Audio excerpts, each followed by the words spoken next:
Salut à tous, on se retrouve pour une vidéo assez spéciale. Je me suis rendu compte que le Barça est en train de réaliser la saison des vengeances. Je vais vous dire pourquoi je pense cela, et puis dans cette vidéo on parlera aussi de l'aspect mental, psychologique, côté joueur des Barça au niveau du club. Parce que comme vous savez, cette saison, lors des gros matchs, le Barça ne déçoit pas. Le Barça réalise quand même des choses très impressionnantes, et par rapport à ça, ça peut présager beaucoup de bonnes choses pour la suite. Alors déjà, quand je parle des vengeances, ce qu'il faut se dire, c'est que le Barça en a réalisé 6. Et au niveau des matchs, je vais les citer dès maintenant. Le premier, c'est face au Bayern Munich, évidemment. Victoire 4-1. Le Barça a enfin giflé le Bayern après tant de matchs très compliqués avec des scores très affligeants. Donc par rapport à ça, c'est déjà une bonne chose. Maintenant, ce n'était pas suffisant par rapport à tout ce que le Bayern a fait subir au Barça, mais c'est déjà bien. Ensuite, quand on regarde face au Real Madrid, il y a deux scores impressionnants. Le premier, c'est une victoire 4-0 au Bernabeu. Et pour moi, c'est une vengeance du 4-0 subi en Copa del Rey il y a 2 ans. Ça, c'est quand même une chose importante parce qu'ils avaient gagné 4-0 au Camp Nou. Et nous, on va gagner 4-0 chez eux à nouveau. Ensuite, la victoire 5-2 lors de la finale de la Super Coupe d'Espagne. C'est un très gros score et pour moi, c'est la vengeance de la finale de la Super Coupe de la saison passée qui avait été remportée par le Real Madrid sous le score de 4-1. On a fait encore un peu mieux que eux, mais dans l'idée, c'est une vengeance de plus face au Real Madrid. Et puis quand on regarde face à Benfica très récemment, le Barça a gagné 5-4 en faisant une remontada exceptionnel. Et quand on regarde un petit peu dans le passé, il y avait eu aussi une défaite 3-0 face à Benfica.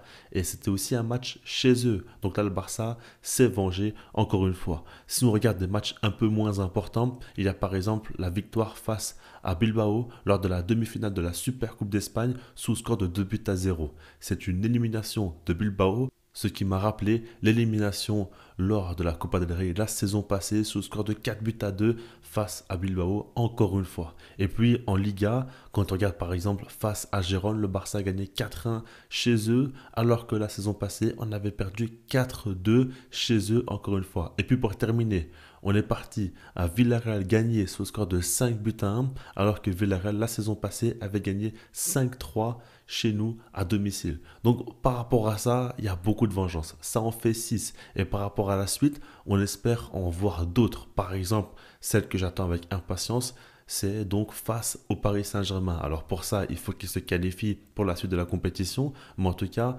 le Paris Saint-Germain a déjà gagné 4-1 par exemple la saison passée chez nous dans un match très litigieux où on en veut tous encore à Araujo. Et puis quand on regarde, le PSG a eu pas mal de victoires cette dernière saison face au Barça. Donc ce serait un moment important et une grosse opportunité d'enfin se venger. Et puis face à Liverpool, personnellement, c'est le match que j'attends le plus. Barça-Liverpool, il y avait eu la Red Montada où ils avaient gagné 4-0 à Anfield face à nous et nous avaient éliminés aux portes de la finale. Là, il faut se venger. Et puis, j'espère vraiment que le Barça va rester dans les 2 premières places avec Liverpool. Comme ça, ils pourront s'éviter jusqu'à la finale et on pourrait avoir une finale exceptionnelle entre les deux meilleurs clubs au monde cette saison, le Barça et Liverpool. Maintenant, bon, avec des champions, c'est très bien que ça va être très compliqué d'y arriver. C'est pas parce que tu es dans les favoris du moment que tu vas finir par aller au bout de la compétition, mais en tout cas, ce serait fabuleux. Une dernière vengeance lors de cette saison en finale de Ligue des Champions face à Liverpool, ce serait exceptionnel. Maintenant, par rapport à tout ça, on va essayer de comprendre comment ça se fait que le Barça est si performant dans les matchs importants, notamment en Ligue des Champions ou même dans les gros chocs de manière générale, et comment lors des matchs où le Barça coulait cette année, maintenant, ils arrivent tout simplement à faire couler leur adversaire. Il faut tout d'abord commencer en parlant d'Hansi Flick, parce que c'est sûr qu'avec son arrivée, il a changé pas mal de choses. Et je vais être très clair avec vous, il y a 2 points pour moi qu'il faut mettre en avant à ce niveau-là. Le premier, c'est l'idée de se dire que Hansi Flick a changé la préparation physique des joueurs. On en a beaucoup parlé et je ne vais pas non plus répéter tout ce qu'on a déjà dit. Maintenant, c'est sûr que si jamais le Barça a les compétences techniques et tactiques, mais n'a pas la condition physique qu'ont les autres clubs, rien ne sera possible. Et ça, on l'a bien compris parce que souvent dans les gros matchs, quand il y avait trop d'intensité, le Barça n'arrivait pas à suivre. Et puis dans ce type de match en Ligue des Champions face au gros, il faut savoir tenir jusqu'au bout. Alors que le Barça, souvent, au bout d'un moment, n'arrivait plus. Il baissait les bras, il n'arrivait plus à suivre l'intensité et c'est comme ça qu'il coulait. On disait à chaque fois qu'il suffit d'un club de Bundesliga pour mettre à mal le Barça d'un point de vue intensité et conditions physiques, pour qu'il puisse être mis en grande difficulté. On en était arrivé là. Aujourd'hui, le Barça met en difficulté n'importe quelle équipe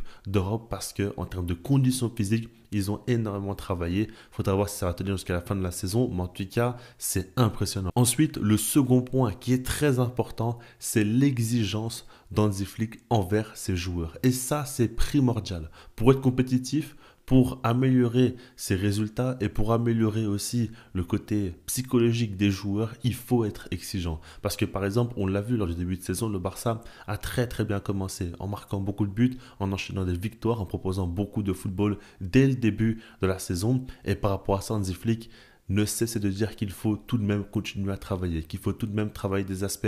Et par exemple, quand le Barça marquait moins de 4 buts, il disait que l'équipe devait en marquer plus. Quand le Barça encaissait 1 ou 2 buts, il disait qu'il faut à tout prix encaisser moins de buts.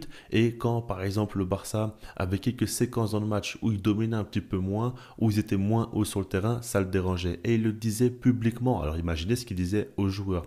Et ça c'est important. Parce que par exemple, les précédents coachs, des fois, ils se contentaient de peu. Alors évidemment, ils n'avaient pas forcément le même effectif, ils n'avaient pas non plus la même dynamique, etc. Ce n'était pas forcément comparable. Mais en tout cas, ce que je veux dire par là, c'est qu'Hansi Flick, lui, même quand tout va bien, même quand les résultats sont positifs, même quand les prestations des joueurs sont bonnes et quand la production est bonne, il va toujours essayer de chercher un truc encore en plus à améliorer. Il a une haute exigence envers les joueurs, envers le système qu'il met en place. Et par rapport à ça, ça fait que l'équipe travaille match après match. Et ce qu'il faut se dire, c'est qu'en soi, c'est logique. Si le Barça est nonchalant, si le Barça fait le minimum en Liga et estime que uniquement en Ligue des Champions, ils devront hausser leur niveau de jeu au maximum, à ce moment-là, ce sera très compliqué. Alors que si le Barça se donne à fond lors de chacun de ses matchs, peu importe l'adversité, que ce soit en Liga, en Copa, en Supercopa ou même en Ligue des Champions, eh ben ça finira par payer. Alors je ne dis pas que la saison passée ou même la saison d'avant, le Barça se donnait beaucoup moins à fond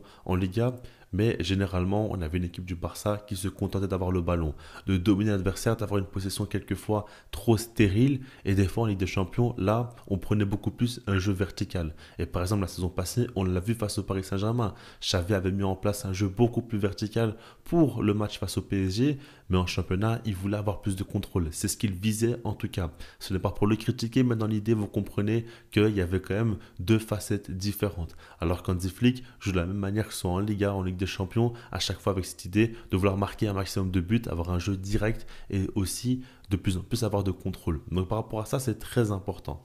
Maintenant, il y a un point que je trouve hyper intéressant. C'est l'idée de se dire que le style de jeu d'Hansi Flick renforce la confiance des joueurs. Je m'explique. Quand on regarde sur les dernières saisons, notamment en Ligue des Champions, dans les gros matchs, on voyait une lacune se répéter saison après saison.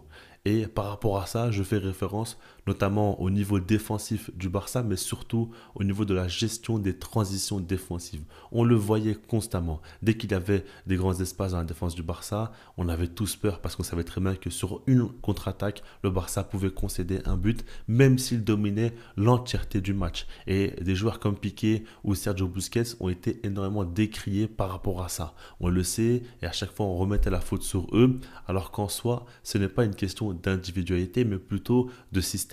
Et Hansi Flick le prouve. Aujourd'hui, lui, il arrive au Barça, est conscient de cette grosse lacune du Barça et va prendre encore plus de risques. On pourrait le prendre pour un fond en disant qu'il joue le piège du hors-jeu ou que son bloc équipe est encore plus haut que ce qu'on voyait auparavant, mais non, en réalité, justement, il prend beaucoup moins de risques parce qu'Hansi Flick est arrivé à demander à ses joueurs de jouer plus haut, ok, de mettre en place le PSG hors jeu, ok, maintenant ce n'est pas tout. Il a surtout beaucoup mieux préparé les joueurs physiquement pour qu'ils soient aptes à mettre en place un pressing très étouffant du début jusqu'à la fin du match, donc c'est-à-dire qu'à partir du moment où ton pressing est plus efficace, logiquement, l'équipe adverse peut beaucoup moins mettre en place son jeu de passe et s'installer, ou même tout simplement envoyer des longs ballons. Donc ça facilite les choses. Le PSG hors jeu aussi a évité beaucoup de situations très compliquées. Et puis, l'idée de demander aux gardiens de sortir beaucoup plus haut pour couvrir le bloc équipe qui, justement, se trouve très haut. Par rapport à ça, c'est intéressant. On voit que Szczęsny a du mal et fait beaucoup d'erreurs à ce niveau-là. Maintenant, Inaki Peña l'a très très bien fait. Et ça a changé beaucoup de choses avec Inaki Peña qui a fait de très très bonnes sorties. et ça a aidé quand même le Barça à gérer d'un point de vue défensif aussi. Après, il y a tout de même Koubarsi qui est arrivé et qui change énormément de choses. Inigo Martinez aussi qui a fait beaucoup de très très bonnes choses d'un point de vue défensif. Maintenant, je trouve que le système sublime les joueurs du Barça et puis au plus tu es haut sur le terrain, au plus tu as de chances de te créer des situations de but et par rapport à ça, ça met autant en confiance les défenseurs que les attaquants. Ensuite, j'aimerais dire que le groupe est bien plus soudé qu'auparavant. Quand on regarde par exemple la saison passée, on avait vu des choses qui ne sont pas normales. Par exemple, Araujo et Gundogan qui se clashaient par conférence de presse interposée. On voyait qu'ils s'envoyaient des pics publiquement. On voyait aussi que Lewandowski critiquait Xavi publiquement en disant qu'il n'était pas d'accord avec quelques principes de jeu du coach catalan. Et ça, ce n'est pas normal. Ça montre bien que tout n'est pas clair au sein du vestiaire du Barça. En tout cas, tout ne l'était pas. Et aujourd'hui, ce n'est plus le cas. Depuis que Rafinha, notamment, a pris le brassard de capitaine, on a vu qu'il prend ce rôle à cœur et qu'il est très présent pour les jeunes joueurs comme pour les plus anciens. Il essaie de tout faire en sorte pour que tout aille mieux. Pedri aussi joue un gros rôle là-dedans. Et de manière générale, on voit quand même des joueurs où il n'y a pas forcément d'ego. On voit même que les remplaçants sont très contents, limite d'être remplaçants. Alors c'est exagéré parce qu'évidemment, ils voudront jouer au fur et à mesure où le temps va passer dans la saison. Maintenant, dans l'idée, par exemple, Ferran Torres ne se plaint pas. À chaque fois, il nous fait sa célébration de requin ou quoi. Et il est content. Quand tu regardes Fermin Lopez aussi, il aurait pu exiger beaucoup plus de temps de jeu par rapport à sa saison passée qui était très bonne et même ses JO qui ont été impressionnants. Mais non, il se contente du fait de se dire que Olmo n'est pas toujours présent et pourtant ce n'est pas forcément lui qui va le remplacer. Il joue très très peu et quand il rentre à chaque fois il donne tout ce qu'il a. Et tout ça, ça change la donne. Si le groupe est soudé, ils vont se soutenir les uns les autres et dans les moments compliqués, dans les matchs où ça ne va pas, ça va faire la différence aussi. Et puis, un dernier point que j'aimerais mentionner et pour moi qui est très important, c'est l'idée de se dire que le Barça a dans son équipe 3 cracks générationnels. Je fais ici référence à Lamine Yamal, Pedri et Pau Cubarsí. Alors vous me direz que la saison passée, ils étaient déjà présents. Maintenant, il y a des données à prendre en compte. Par exemple, Lamine Yamal, entre-temps, il a vécu un Euro exceptionnel où il est rentré dans l'histoire. Et puis lui-même l'a dit, ça l'a donné beaucoup de confiance. Donc par rapport à ça, il démarre la saison avec un nouveau statut et sûr de lui, sûr qu'il peut faire de grandes différences pour son équipe lors des moments les plus difficiles de la saison. Quand tu regardes Pedri, lui, ce qui a véritablement changé, c'est qu'il ne se blesse plus. Jusqu'à présent, il ne s'est pas blessé en tout cas. Et on espère que ça va continuer. Mais évidemment que s'il a de la continuité, s'il enchaîne les matchs, on sait tous depuis très longtemps que Pedri est un crack. Et là, sa saison est stratosphérique. Et puis quand tu regardes par rapport à Pau Cubarsí, lui, il n'y a pas grand-chose qui a changé. Peut-être simplement que la saison passée, il faisait ses premiers pas en pro. Il était déjà en avance. Alors maintenant, avec un peu plus d'expérience, et l'idée de se dire que sa place est totalement gagnée. Là, il prend une autre envergure. Et quand on regarde, c'est véritablement 3 cracks générationnels, un sur chaque ligne. Et ça aide beaucoup aussi. Quand tu as 3 joueurs autant capables de faire de grosses différences individuelles, ça fait la différence. On le dit à chaque fois, avec des champions, ok, c'est des collectifs qui gagnent, mais malgré tout, il te faut des joueurs qui sortent du lot. Il te faut des joueurs qui vont t'aider lorsque l'équipe va mal et faire une véritable différence. Pedri l'a montré face à Benfica. Son match était tout simplement choquant et puis quand tu regardes Lamine Yamal l'a fait plus d'une fois notamment lors du Classico en Supercoupe d'Espagne, lui aussi fait une différence dingue. Pau Cubarsí, match après match, il est toujours très très performant que ce soit défensivement, au niveau de la gestion du piège hors jeu ou même à la relance et tout ça, ça aide beaucoup toute l'équipe, ça met tout le monde en confiance. Et puis tu as un joueur comme Rafinha aussi, par exemple lui ce n'est pas un crack générationnel mais c'est un joueur qui est de plus en plus clutch dans les matchs importants et ça aussi il te le faut pour espérer aller très loin dans la compétition et faire de grosses différences. En tout cas, tout ça, c'est mon point de vue. C'est ma façon de voir les choses. Dites-moi vous ce que vous en pensez, est-ce que vous êtes d'accord avec mes points ou non, et on pourra en débattre dans les commentaires. N'hésitez pas à liker la vidéo, vous abonner, puis sinon moi je vous dis peace.